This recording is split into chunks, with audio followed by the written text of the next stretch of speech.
प्रदेश के सरकारी स्कूलों में सीबीएसई बोर्ड लागू करने की प्रक्रिया के तहत शिक्षकों की दक्षता जांचने के लिए प्रस्तावित परीक्षा का हिमाचल राज्य के अध्यापक संघ ने कड़ा विरोध किया है। संघ ने इसे शिक्षकों के मान सम्मान को ठेस पहुंचाने वाला निर्णय बताते हुए परीक्षा के लिए आवेदन न करने का आह्वान किया है। पत्रकार वार्ता में संघ के अध्यक्ष वीरेंद्र चौहान ने कहा कि प्रदेश के शिक्षक पहले ही निर्धारित चयन प्रक्रिया और परीक्षाएं उत्तीर्ण कर सेवाएं दे रहे हैं। वर्षों से शिक्षण कार्य कर रहे शिक्षकों की दक्षता को दोबारा परीक्षा के माध्यम से परखना अनुचित है।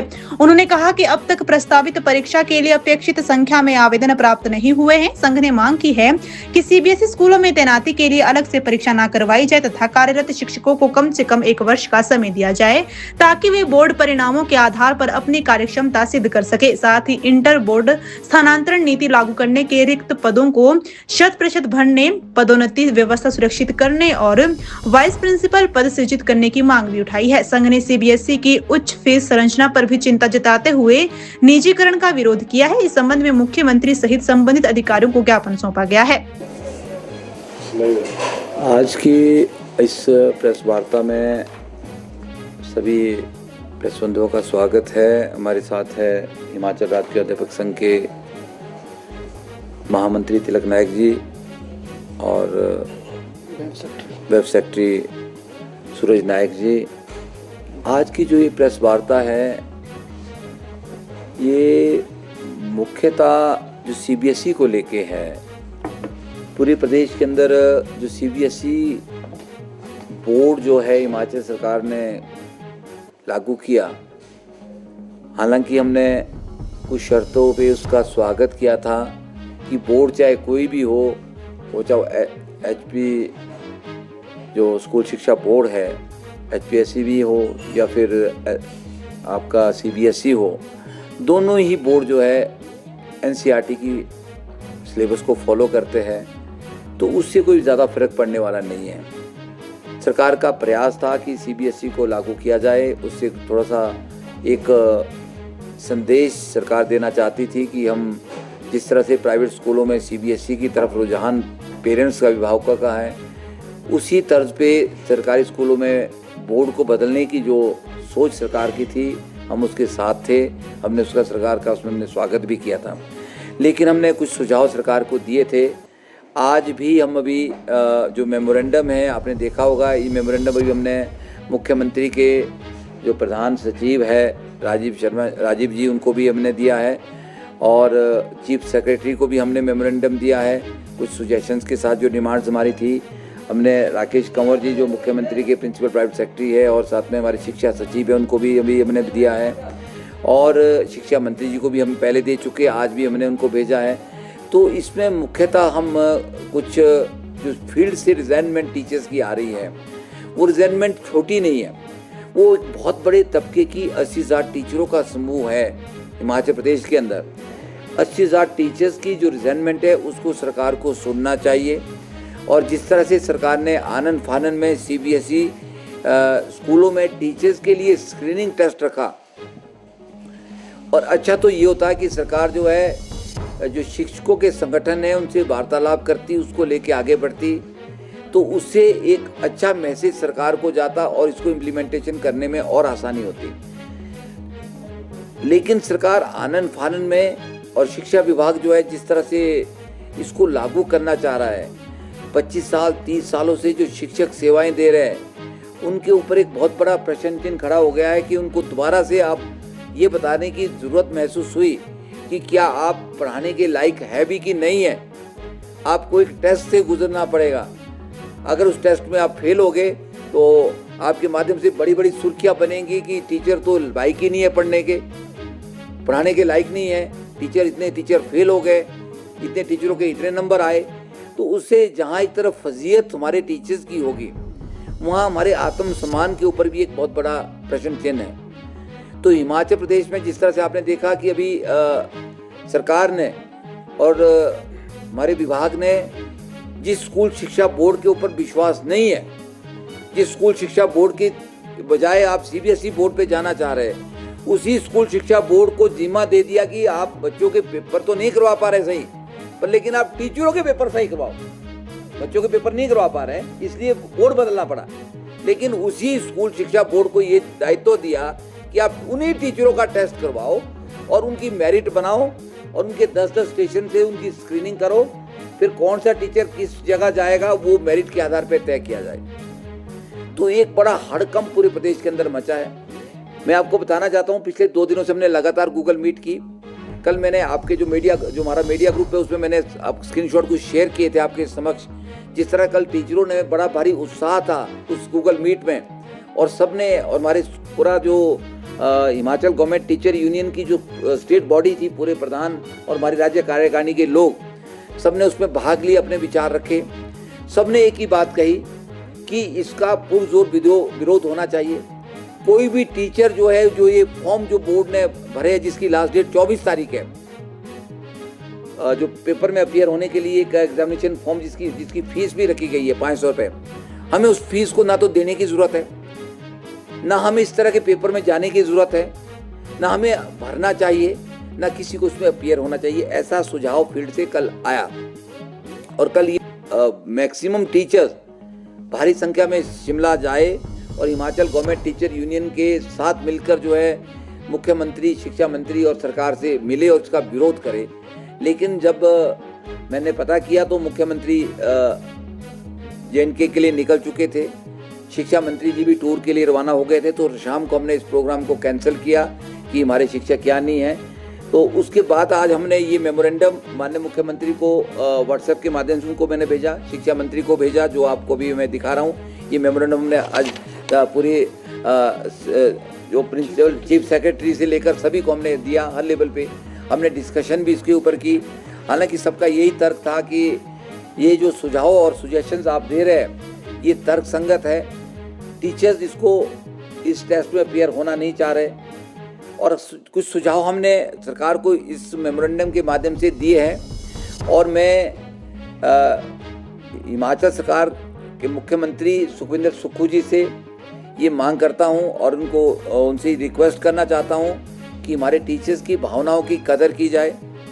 आपने CBSE स्कूल को इंट्रोड्यूस किया, बोर्ड को 134 स्कूल उसमें डाले गए। हम बोलते हैं आप आधे स्कूल CBSE में डाल दो, हमें कोई आपत्ति नहीं है, हमने वही सिलेबस पढ़ाना है। पर लेकिन आपत्ति कहाँ है कि आप हमारे जो इफिशिएंसी को जज करने का जो तरीका अपना रहे वो तरीका गलत है। जिस बोर्ड के ऊपर आपको विश्वास नहीं है उसी बोर्ड के माध्यम से हमारी इफिशिएंसी को जज किया जा रहा है। वही जो संस्था जो है, वही बोर्ड जो है हमारे को टेस्ट ले रहा है, और उसके माध्यम से हमारे को ये बताना होगा कि हम पढ़ाने लायक है कि नहीं है।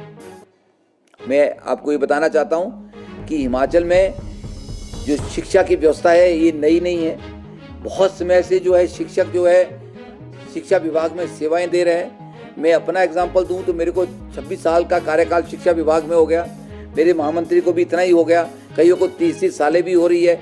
बोलने को तो ये होता है कि डॉक्टर जितना सीनियर होता है लोग उसके पास जाना प्रेफर करते हैं उसके एक्सपीरियंस के आधार पे। वकील जितना सीनियर होता है उसको सीनियर एडवोकेट कहा जाता है, तो उसका अपना एक प्रोफाइल होता है, वो ज़्यादा लोगों को जो अट्रैक्ट करता है कि वो ज़्यादा अच्छा आपका केस लड़ सकता है। उसी तरह से शिक्षक का प्रोफेशन भी है।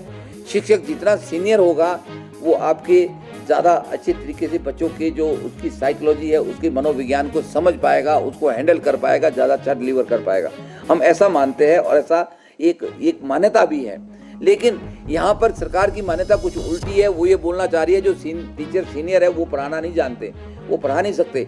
ये बात हो सकती है कि जो टेस्ट आप लेना चाह रहे हैं उस टेस्ट के ऊपर वो खरे नहीं उतरे, क्योंकि उनके काम की चीज़ें नहीं है, क्योंकि वो लेटेस्ट अपडेट से वो टच नहीं होगे, वो चीज़ें भूल जाती है। अगर अभी राजीव जी से हम मिल रहे थे तो उन्होंने भी यही बात कही कि आज मेरे को अगर HS का पेपर दिलाया जाए तो मैं शायद आधे नंबर भी नहीं ले पाऊंगा। वही बात मैं उनसे कह रहा था। यही बात मैंने अभी गोपाल शर्मा जी को भी कही, OST CM साहब के, कि अगर आज की डेट में किसी IAS को बोला जाए कि IAS का पेपर आप दो तो आप उसमें अपेयर नहीं हो पाएंगे। जो स्टैंडर्ड बोर्ड ने टीचर्स के लिए उस टेस्ट के लिए तय किया है वो बहुत हाई लेवल का स्टैंडर्ड है, वो नीट लेवल का स्टैंडर्ड है, वो कमीशन लेवल का स्टैंडर्ड है। उस स्टैंडर्ड में मुझे लगता है जो पुराने टीचर्स हैं, नए लोग हैं, वो हो सकता है उसमें सिलेक्ट हो जाए, वो उसमें मार्क्स ले पाए, क्योंकि वो टच में है उस पढ़ाई से। जो पुराने लोग हैं वो उस सिस्टम में नहीं अडॉप्ट कर पाएंगे। पर लेकिन जो वो पढ़ा रहे हैं ना बच्चों को, जो सिलेबस वो पढ़ा रहे हैं, जो कंटेंट पढ़ा रहे हैं, उसमें उनकी मास्टरी है। ये बात हम समझाना चाह रहे हैं। तो इसलिए उस जो स्क्रीनिंग टेस्ट आप रख रहे हैं, उसमें बहुत जो अच्छे टीचर है वो उसमें सिलेक्ट नहीं होंगे, अगर देंगे भी, पर लेकिन उनकी एफिशिएंसी को आप चैलेंज नहीं कर पाएंगे। वो अगर चैलेंज करते हैं तो गलत है। और बहुत से टीचर जो स्टेट अवार्डी है, हमारी नेशनल अवार्डी है, हो सकता है कि उस टेस्ट में वो ना निकले, तो इसका मतलब उनको नेशनल अवार्ड गलत मिला, उनको स्टेट अवार्ड वो गलत मिला, एफिशिएंट नहीं थे वो। तो ये एक बहुत बड़ा प्रश्न चिन्ह टीचर्स के ऊपर आएगा। इसलिए बहुत ज़्यादा विरोध इसका है, पूरे प्रदेश के अंदर टीचरों का एक विरोध है, हमारे पे बहुत बड़ा दबाव है। ये बात मैं मुख्यमंत्री तक पहुंचाना चाहता हूं कि ये बता रहा है कि यूनियन कुछ नहीं कर रही है।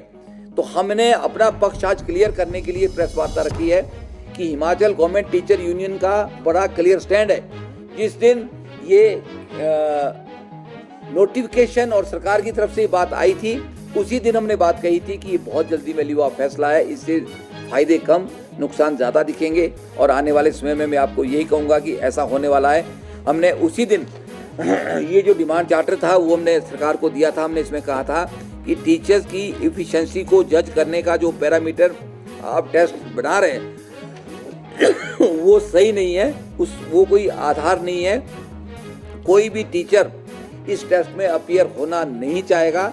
आपको मैं बता दूं, अभी तक 13 तारीख से आज 20 तारीख हो गई है, 7 दिन में सिर्फ 1500 लोगों ने बोर्ड में अप्लाई किया हुआ 80,000 में से जो फॉर्म अप्लाई किए हुए। टीचर्स इस फॉर्म को अप्लाई नहीं करना चाह रहे, टीचर इसमें जाना नहीं चाह रहे। इस एंट्रेंस के माध्यम से हम ये कहना चाहते हैं कि आप एफिशिएंसी नहीं जज कर पाएंगे। और मैं इसके बाद सभी टीचर से ये भी कहना चाहता हूँ कि हमें किसी भी तरह के एंट्रेंस में जाने की आवश्यकता नहीं है। दूसरी बात जो हमने सुझाव दिया था कि जो ऑलरेडी टीचर्स सर्व कर रहे हैं सीबीएसई स्कूलों में, जो आपने सीबीएसई बोर्ड में डाले हैं स्कूल, जो वहाँ पे ऑलरेडी टीचर सर्व कर रहे हैं, कम से कम उनको 1 से 2 साल का टाइम दिया जाए, उनको वहीं रखा जाए। वो जो भी है वो उनकी एफिशिएंसी को उनके रिजल्ट के आधार पे चेक किया जाए कि 1 साल बाद उन टीचर्स ने सीबीएसई बोर्ड का जो रिजल्ट दिया है वो कितना सही और गलत है।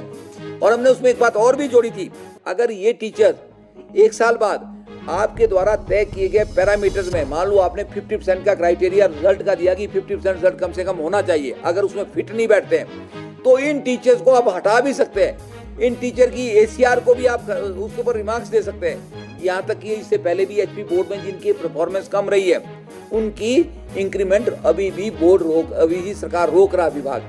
विभाग के द्वारा रोकी जाती है, पहले से रोकी जाती है। हमने उसका कभी विरोध नहीं किया। अगर कोई टीचर बिलो एवरेज परफॉर्म कर रहा है तो वो हकदार है कि उसको पेनलाइज किया जाए। वो भी सरकार विभाग का एक उसका दायित्व है, विभाग वो कर सकता है। हमने ये भी सुझाव उसमें दिया है। पर लेकिन इससे पहले उसको कहना कि आप पढ़ाने लायक नहीं है सीबीएसई के सिलेबस तो वही है, एनसीईआरटी का है, वही पढ़ाना उसमें भी, तो ये गलत है। ये सरकार के जो टीचर्स के ऊपर जो है एक बहुत बड़ा प्रश्न चिन्ह होगा और उनकी इंटीग्रिटी को चैलेंज करने वाली जैसी बात है।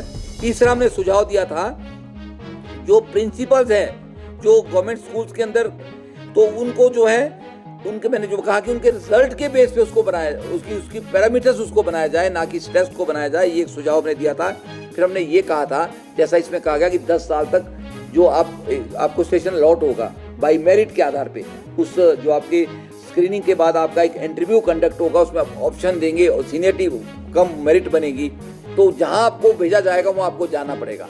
आप नहीं जाएंगे तो आप दोबारा उस टेस्ट में भी कभी अपीयर नहीं हो पाएंगे, आपको डिबार कर दिया जाएगा। ये भी गलत है। हमने कहा डिबार करने की बात तो बात की है, पहले हम जाए क्यों उस टेस्ट में। हमने बोला कि जो हमने सुझाव दिया था, ये सुझाव हम आज फिर दे रहे हैं कि दोनों बोर्ड में अगर ट्रांसफरेबल रखा जाए तो क्या परेशानी है।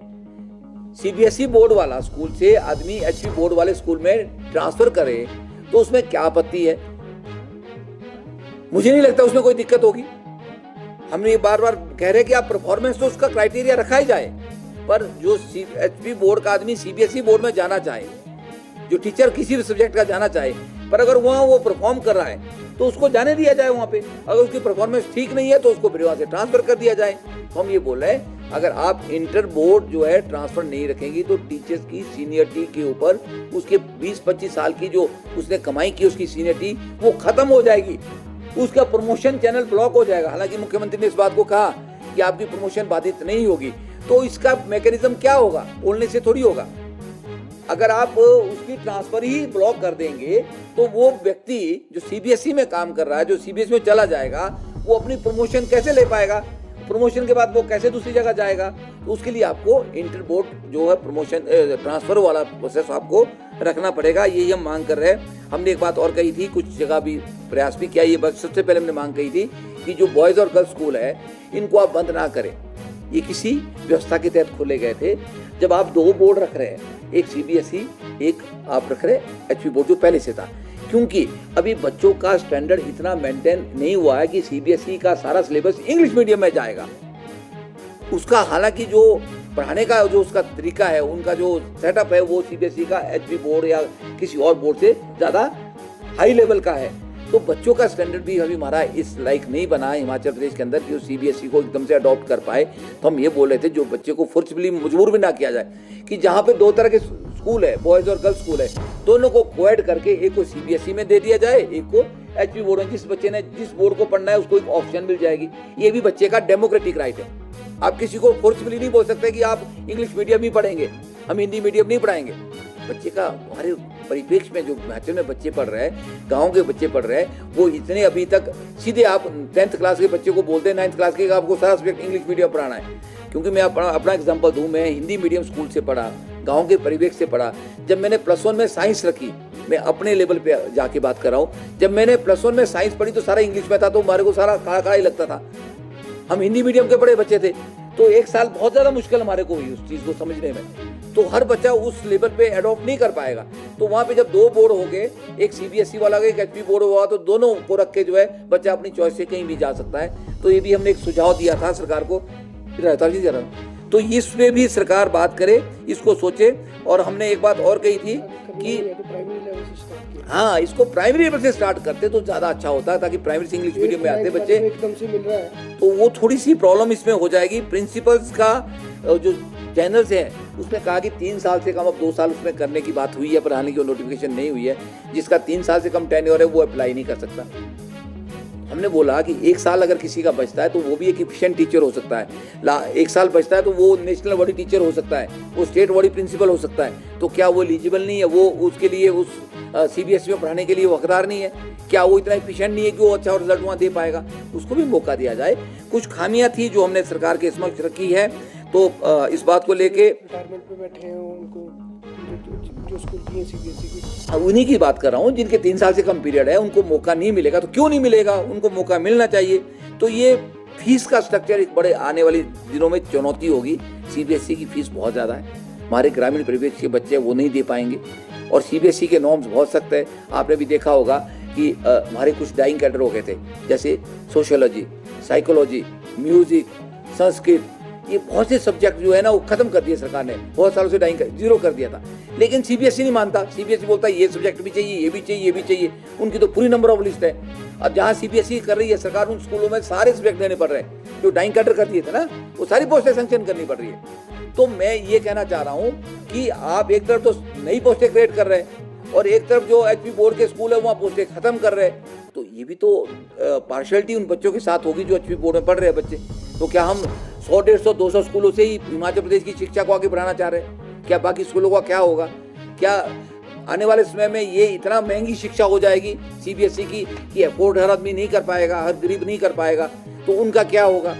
तो क्या एचपी बोर्ड के स्कूल जो है आने वाले समय में खत्म हो जाएंगे, या प्राइवेटाइज की तरफ हम आगे बढ़ रहे हैं? तो ये कुछ संभावनाएं और कुछ चिंताएं थी जिसको लेके हम जो है सरकार के समक्ष बार बार बात कर रहे हैं। हम आने वाले समय में 2-3 दिन में फिर मिलेंगे। आज प्रेस वार्ता करने का जो मुख्य उद्देश्य था वो ये था कि 24 तारीख लास्ट डेट है इसको फॉर्म को फिल करने की, और 24 तारीख तक जो है सरकार यहाँ पे नहीं है। और प्रेशर बहुत ज़्यादा फील्ड से था टीचर्स का।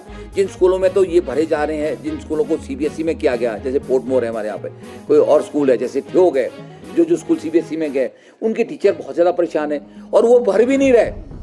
भर कौन रहे? दूर दराज में क्षेत्र में लोग फंसे हो, सोच रहे हैं कि हम शहर में चले जाएंगे। तो जो लोग शहर के स्कूलों में सेवाएं दे रहे हैं या बाय डिफॉल्ट वो दूर से आए हैं, उनका 1-1 साल का टेन्योर हो गया, या किसी का 2 साल का, किसी का 1.5 साल का है, उनको फिर इसलिए वो स्कूल से जाना पड़ेगा कि आपने टेस्ट नहीं भरा, या फिर आपने टेस्ट में नंबर नहीं लिया, आप सिलेक्ट नहीं हुए। तो तो उनके साथ बहुत बड़ी ज़्यादती होगी। तो इससे मैं ये कहना चाह रहा हूँ कि इससे फ़ायदा कम होगा, नुकसान ज़्यादा होगा। और टीचर्स ने जिस तरह से बात कही है कि हम इसमें अपीयर नहीं होने वाले, तो मैं एक बात बड़ी क्लियर कहना चाह रहा हूँ, टीचर्स के बिहाफ पे जो सर्वे हमने किया, जो मैसेज आ रहा है कि टीचर इसमें अपीयर नहीं होंगे। और मैं टीचरों को भी ये कहना चाहता हूँ कि कोई भी टीचर, वो चाहे नया है चाहे पुराना है, आप टीचर की इंटीग्रिटी को समझे, आप अपनी स्ट्रेंथ को समझे, आप अपने आप को समझे कि आप कहाँ खड़े हैं, आप अपने अस्तित्व को बचाए, आप अस्तित्व को पहचाने। किसी टीचर्स को इस तरह के स्क्रीनिंग टेस्ट से गुजरने की आवश्यकता नहीं है और ना ही हमें भरना चाहिए। ना कि जब कोई टीचर नहीं भरेगा तो सरकार को भी समझ आ जाएगा कि कितनी रिजेंटमेंट है। ऐसे विभाग को अभी समझ आ जाना चाहिए कि केवल मात्र इतने दिनों में 1500 लोगों ने, 80,000 में से 1500 लोगों ने ये फॉर्म भरे हैं, अप्लाई किया हुआ, और आने वाले 2 दिन और बचे हैं, 24 तारीख लास्ट डेट है इसकी। तो 2-3 दिन में मुझे नहीं लगता कि बहुत से टीचर्स में जाएंगे, क्योंकि 5500 पोस्ट तो इनको भी चाहिए। 5500 पोस्ट के लिए तो आपने सिलेक्शन करनी है, तो 5500 लोग तो आपके पास आएंगे ही नहीं है। तो मैं अभी दावे से कहता हूँ, तो मैं सबसे एक बात कहना चाहूँगा, जब उतने ही लोग आपके पास नहीं आएंगे, टीचर नहीं भरेंगे, तो अपने आप ये प्रोसेस रुक जाएगा। एक तो मैं अपील कर रहा हूँ हमारे टीचर्स से कि थोड़ी सी टीचर्स की गरिमा को खुद बनाए रखें, आप एक यूनिटी का परिचय दें। अब कुछ लोग बोले कि आप कोर्ट चले जाओ, हमें सुझाव दे रहे हैं, कोर्ट तो कोई भी चला जाएगा इंडिविजुअल, उसके लिए यूनियन का क्या काम है, उसके लिए हमें क्यों इकट्ठा होना है। एक और संयुक्त मोर्चा, अगर आपने शायद कवर किया होगा, एक संयुक्त मोर्चा भी बना। संयुक्त मोर्चा ने भी एक बार आपसे बात की होगी, शायद मुलाकात की होगी। संयुक्त मोर्चा क्या है? संयुक्त मोर्चा के अगर ये बोले कि हमने ठेकेदारी ले ली सबकी, तो वो भी गलत है। अगर संयुक्त मोर्चा बना है तो शायद केवल मुख्यमंत्री से ही बात करते कि हम टेस्ट में क्यों जाए, शायद उन्होंने बात नहीं करी। मैं आज ऑन रिकॉर्ड बोल रहा हूँ, जब वो मिले थे किसी लेवल पे तो उनको ये बात तो कहनी चाहिए थी, एक मेमोरेंडम में बात रखते कि हम किसी भी लेवल पे टीचर टेस्ट में अपीयर नहीं होगा तो कि मैंने तो सीधा बोला था, क्या आपका सेक्रेटरी दोबारा से टेस्ट देगा? मैं आपको 10 बार प्रेस कॉन्फ्रेंस में बोला, क्या एक सेक्रेटरी को अपनी एलिजिबिलिटी को दोबारा से प्रदर्शित करने की आवश्यकता है? क्या वो करेंगे? या कोई HS दोबारा से एग्जाम देगा कि मैं एलिजिबल हूँ कि नहीं हूँ आज की डेट में उस पोस्ट के लिए? आप सरकार ये कह रही है हैंडसम सैलरी देती है, रेगुलर जो शिक्षक है मिनिमम 70,000 उसकी तनख्वाह है, आपको टेस्ट देने में क्या दिक्कत है? दूसरा, आप अपना मुद्दा रख रहे हैं, विद्यार्थियों का क्या सरकार ने आपके जो शिक्षक संगठन है उसको कॉन्फिडेंस में नहीं लिया? पहले तो आप तारीफ करते थे, अब कहाँ कमी आ गई कि आपको अपील करनी पड़ी कि टेस्ट ही ना दे? अपडेट नहीं है शिक्षक, ऐसा आप कह रहे हैं? नहीं, मैंने आपको एग्जांपल दिया, क्या एक IAS को अगर आज टेस्ट में बैठाया जाए तो क्या वो IAS का पेपर निकाल पाएगा? कभी नहीं निकाल पाएगा, चाहे कितना इंटेलिजेंट, चाहे वो टॉपर ही क्यों नहीं रहा हो। ये बात राजीव जी ने खुद कही कि अगर मेरे को आज HS के पेपर में बैठना पड़ेगा तो मैं कभी नहीं निकलूंगा। और ये 100% मतलब ये एक फैक्ट है। अगर किसी भी आदमी को, जो आदमी अगर वो खुद उस वक्त जो लेक्चर बना हुआ है वो टेस्ट से आया हुआ, स्क्रीनिंग प्रोसेस से आया हुआ, अगर आज दोबारा उसको टेस्ट में बैठा नहीं निकाल पाएगा। कंपटीशन है, सिस्टम है, आप वो अपडेट नहीं रहते हैं, तो ये गुरेज वाली बात नहीं है। किसी की एफिशिएंसी को जज उससे नहीं कह सकता है। हमारा काम आज बच्चों को पढ़ाना है, हम बच्चों को नहीं पढ़ा पा रहे, हमारा रिजल्ट खराब है, तो वो हमारी एफिशिएंसी होगी। हम जो एफिशिएंसी चेक करनी थी वो हम कर चुके हैं, वो थ्रू प्रॉपर प्रोसेस आए, हम हवा में नहीं आए, पैराशूट से नहीं आए।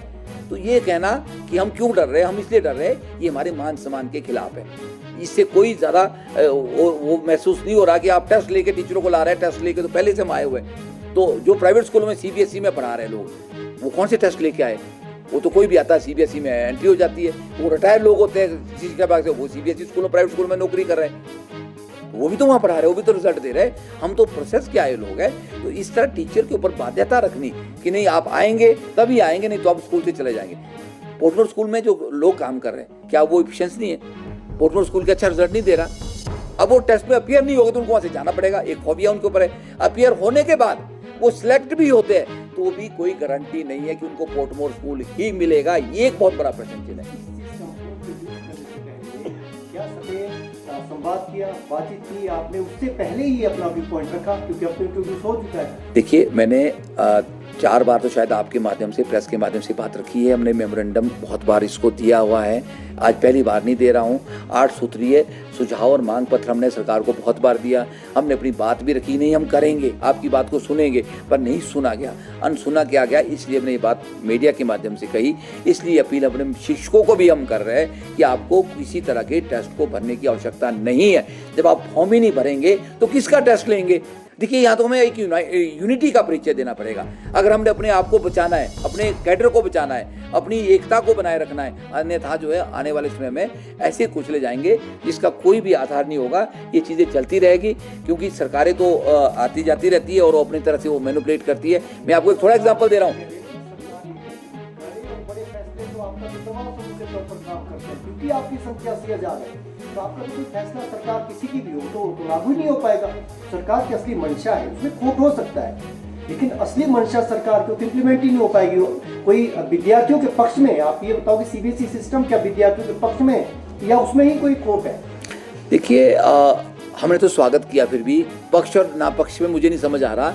क्या जो सिस्टम अभी तक चल रहा था वो पक्ष में नहीं था? आप ये कहना चाहेंगे जो सिस्टम अभी तक चल रहा है, जिस सिस्टम से हम आप पढ़े हैं, वो भी तो पक्ष का सिस्टम था। हम भी एचपी बोर्ड से पढ़े, आप भी सब एचपी बोर्ड से शायद पढ़े होंगे। उसमें क्या कमियां थी? वही सिलेबस सीबीएसई भी तो पढ़ा रहा है। सीबीएसई तो सिलेबस तो एनसीईआरटी का एक जैसा सिलेबस है।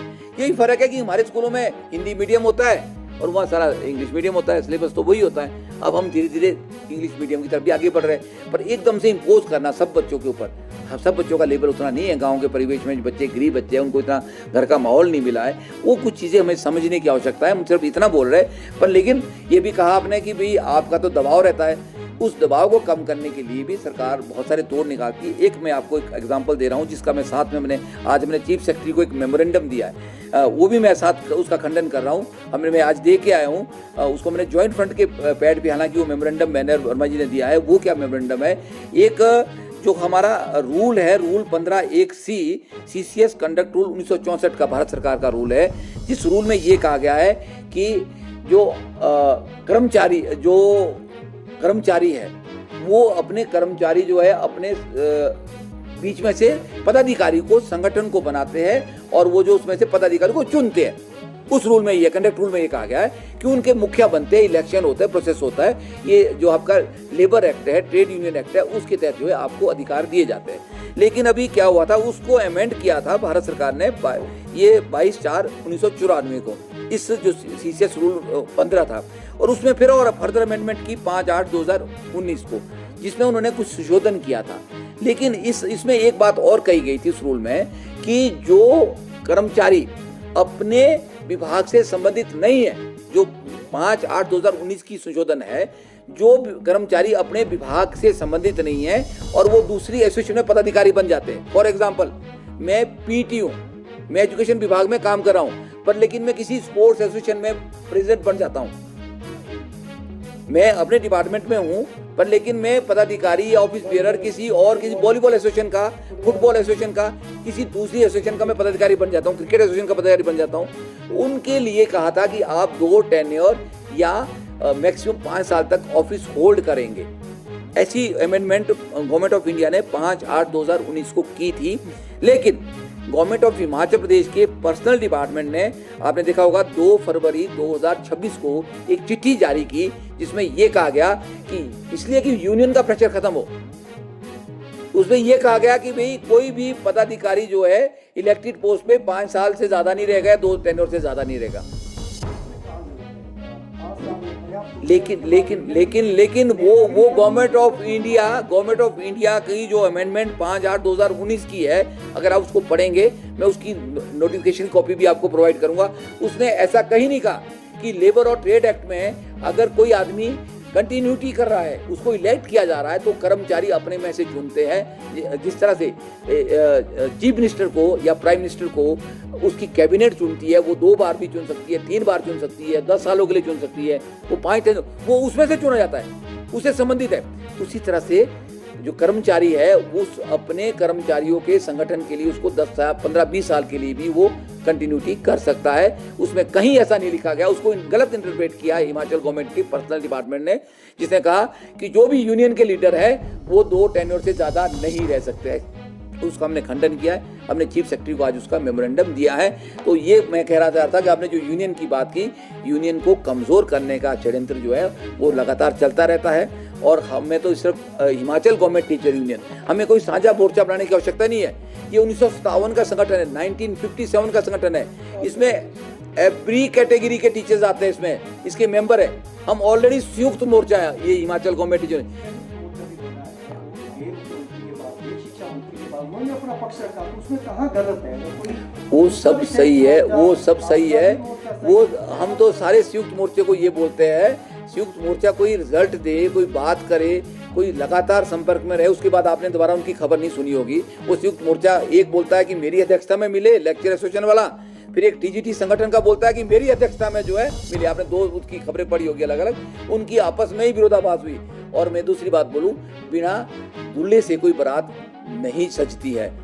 किसी भी शादी के लिए एक दूल्हा चाहिए होता है और दुल्हन चाहिए होती है। तो संगठन तब संयुक्त मोर्चा बनता है जब उसका इलेक्शन होता है। हमने संयुक्त कर्मचारी महासंघ बनाया तो आपने देखा उसका एक चुनाव हुआ, उसमें कार्यकारिणी का चुनाव होता है। तो ऐसा जब बनता तो शायद उसका ज़्यादा अगर बने, हम तो चाहते हैं कि और ज़्यादा प्रभाव और ज़्यादा उससे प्रेशर ग्रुप सरकार पे बनता। पर लेकिन मैं अपनी जवाबदेही इसलिए तय कर रहा हूँ कि हिमाचल गवर्नमेंट टीचर यूनियन में सभी वर्गों के शिक्षक आते हैं। जेबीटी भी है, सीएनपी भी है, टीजीटी भी है। टीजीटी तीनों तरह कैटेगरी के हैं, हेडमास्टर भी है, लेक्चर भी है, प्रिंसिपल्स भी है, जॉइंट डायरेक्टर भी है, डिप्टी डायरेक्टर भी है, सब इसके मेंबर है। इसलिए पीटी भी मेंबर है, डीपी भी मेंबर है, शास्त्री भी हमारे मेंबर है। तो हम जो है अपनी जवाबदेही के तहत ये कह रहे हैं कि हम अपने आप में जो है संयुक्त हैं, हमें किसी संयुक्त मोर्चे की आवश्यकता नहीं है। हम सब टीचरों को आश्वस्त कर रहे हैं कि आपके जो अधिकार है वो सुरक्षित है। अपनी जवाबदेही को तय करते हुए इस प्रेस कॉन्फ्रेंस को इसलिए कर रहे हैं। अगर हम 22 तारीख का 24 तारीख को कोई बात करेंगे तो वो बेईमानी होगी, क्योंकि तब तक या तो बहुत से टीचर भर चुके होंगे इस एग्जामिनेशन के फॉर्म को, या फिर उसकी डेट खत्म हो चुकी होगी। तो हम आज अपील कर रहे हैं समय रहते कि इसको ना भरा जाए, कोई टीचर्स में अपेयर ना हो।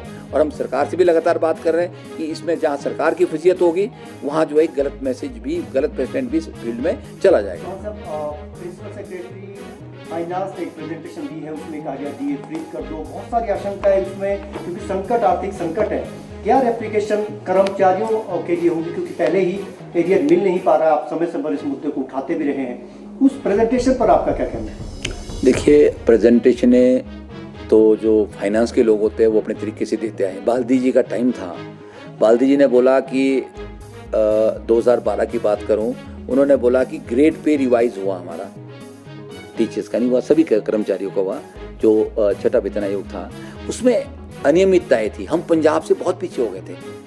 तो उसको बराबर करने के लिए, जो एनोमली थी उसको ठीक करने के लिए ग्रेड पे को रिवाइज किया, तो विसंगतियों को ठीक किया गया। और बाद में बाल्दी ने ठीक करने के बाद जो है एक नोटिफिकेशन निकाली कि ये जो है इन्हांसमेंट है, इसको 4-9-14 का हिस्सा माना जाए, इसको एक जो है प्रमोशन एवेन्यू माना जाए, 4-9-14 के इसमें डाला जाए इसको। ये स्टेप अप है, कहते हैं ये हमने आपको पे कमीशन का पार्ट नहीं है।